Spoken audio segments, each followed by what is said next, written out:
Perayaan Maulid Nabi. Kita tidak mengingkari Maulid, Pak. Maulid itu artinya kelahiran Rasulullah. Justru kita gembira dengan adanya Maulid. Tiap mukmin wajib gembira dengan kelahiran Rasulullah SAW. Cuma yang jadi masalah adalah perayaannya ini, Pak. Apakah gembira dengan kelahiran Rasulullah SAW itu setiap hari dengan mengamalkan sunnah Rasul? Ataukah dengan bikin acara-acara ritual-ritual tertentu di situ? Sekarang kita lihat. Pertama, apa alasan orang yang melakukan perayaan Maulid Nabi? Jawabnya, karena cinta kepada Rasulullah SAW. Baik, para sahabat cinta nggak? Para tabiin cinta tidak? Para tabiin cinta tidak? Imam yang 4 cinta banget tidak? Tapi kenapa mereka tidak melakukannya? Karena perayaan Maulid Nabi baru muncul pada tahun 362 dan yang melakukannya Banu Fatimiyah Syiah yang ekstrim. Sebagaimana dikatakan Imam Al-Maqrizi dalam kitab beliau yang berjudul Al-Khutut Al-Aridah. Orang yang mengatakan bahwa perayaan Maulid Nabi itu yang pertama kali melakukannya Salahuddin Al-Ayyubi salah besar. Iya, karena bukti-bukti dari para ulama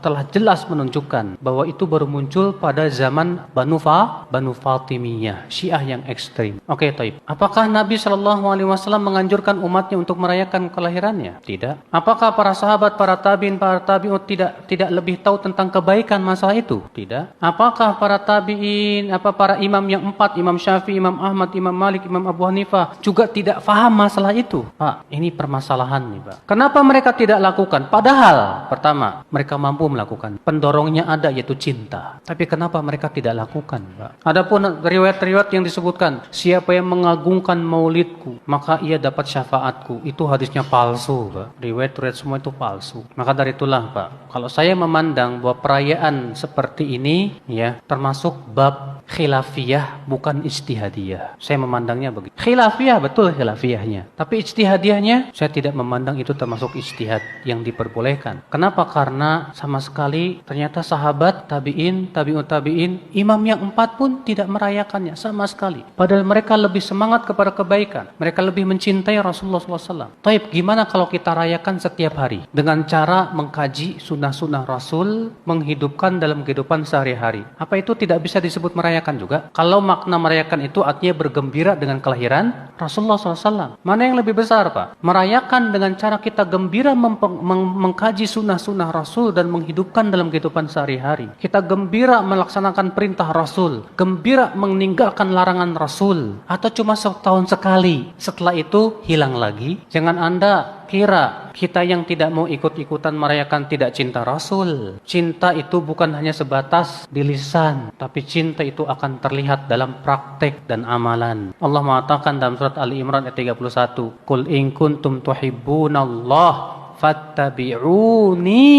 yuhibbukumullah wa yaghfir lakum dzunubakum." Katakan, jika kalian memang mencintai Allah, ikuti aku. Tuh lihat, cinta itu dengan cara apa? Ngikuti. Ya. Dan kemarin, Pak, sudah kita bahas secara tuntas masalah bid'ah. Saya tidak ingin mengulangi di sini. Jadi tolong dirujuk aja ceramah saya di sini, di The Stranger ini. Pembahasan saya tentang masalah bid'ah. Apa itu bid'ah? Apakah sesuatu yang Rasulullah tidak lakukan itu bid'ah? Itu ada perinciannya. Ternyata tidak setiap yang Rasulullah tidak lakukan itu disebut apa? Bid'ah. Ada perinciannya. Sudah saya sebutkan, sudah saya jelaskan. Jadi mohon antum rujuk aja ya kajian saya yang kemarin itu. Ada di YouTube ya, yang pakai baju ungu. Judul full kajian di YouTube.